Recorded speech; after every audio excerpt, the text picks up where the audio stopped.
La France regorge de terres de champions, souvent dans des territoires loin des grandes cités, comme ici à Morteau. Bienvenue dans la patrie de Chloé Valentini, championne olympique de handball. Ce sport venu des pays scandinaves était autrefois joué sur du gazon avant d'aller se mettre bien au chaud dans les salles à la fin des années 60. La France excelle ces dernières années dans cette discipline très physique. Respirez un bon coup, on va transpirer dans ce nouveau numéro de Tous au jeu.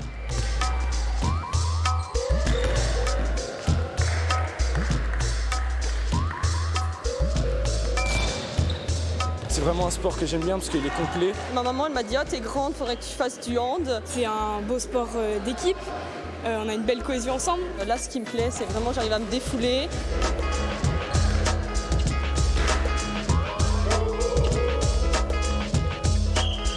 On est avec Oussama, le directeur technique du club de hand de Morteau. Oussama, le hand c'est un sport très physique. Effectivement, le hand, c'est un sport très intense. On enchaîne des efforts très intenses pendant 2 fois 30 minutes. Donc forcément, on demande des qualités physiques bien spécifiques, l'explosivité, le jeu rapide, les jeux de transition, le repli défensif rapide. On est même sanctionné quand on est passif au hand. Exactement, on a maximum 4 passes pour aller attaquer. Donc il faut vraiment aller vers l'avant. C'est un sport également très technique. Maintenant, en fait, on voit un vrai spectacle au niveau du jeu du handball. Et on voit des techniques roucoulette, chabala, kung-fu par exemple. Ça donne en fait. Le kung-fu, c'est expliquez-nous. Alors le kung-fu, en fait, il faut faire une passe et un deuxième qui saute au-dessus de la zone pour aller tirer. Qu'est-ce qui fait qu'on devient un champion de hand? Les qualités physiques, perceptionnelles, psychologiques, sociales. Il y a aussi l'accompagnement, la préparation. Une championne, il y en a une qui est née ici, une championne olympique, c'est Chloé Valentini. Regardez son portrait brossé par Clément Janin. Je m'appelle Chloé Valentini, je suis handballeuse à Metz Handball et en équipe de France et je suis ailière gauche.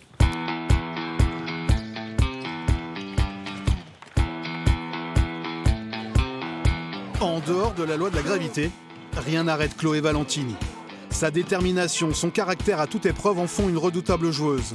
Aujourd'hui capitaine des Dragons de Metz, l'ailière gauche franc-comtoise a longtemps joué à domicile à Besançon, son club formateur. Elle le quitte en 2021, non sans une grande émotion, parce que Chloé Valentini est comme ça, une guerrière au cœur d'or. Je suis partie de Morteau, loin de ma famille, loin de mes amis. Où je suis arrivée ici, tout était nouveau, forcément une exigence aussi supérieure.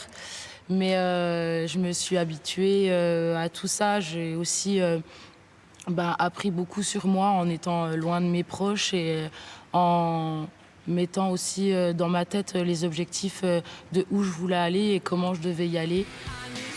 Et elle ne cesse jamais d'apprendre et de progresser. Pour son entraîneur, la joueuse est sans doute la meilleure ailière au monde, une travailleuse acharnée. Il faut qu'elle apprenne parfois à se canaliser, elle aura envie de faire toujours plus, tout le temps.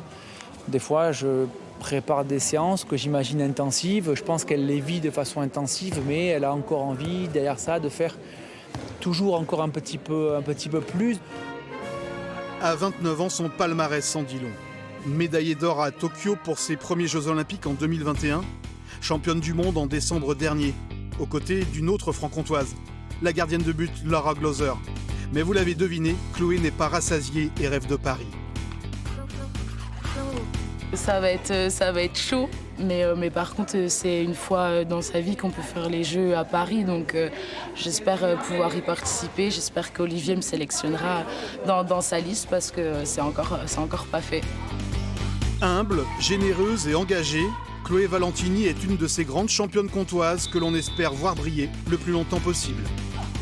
Allez, on se replace derrière.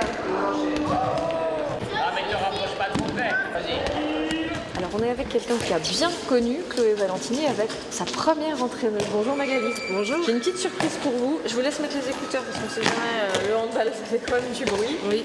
Et je vais vous montrer, regardez, c'est Chloé, c'est ce qu'elle dit sur son club de cœur.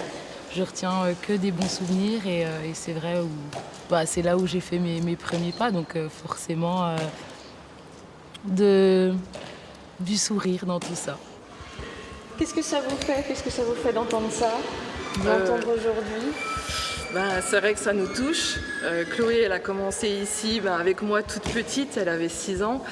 c'était déjà une battante, quoi. On décèle vite ceux qui peuvent devenir des champions. Oui, oui. Dès qu'ils sont petits, qu'on les voit actifs sur le terrain, en dehors du terrain, faire les choses à fond, oui, on les voit déjà. Quel est le message que ça peut transmettre aux jeunes aujourd'hui qui font du hand ici? Qu'en travaillant, on peut y arriver, surtout ça, et il ne faut pas lâcher.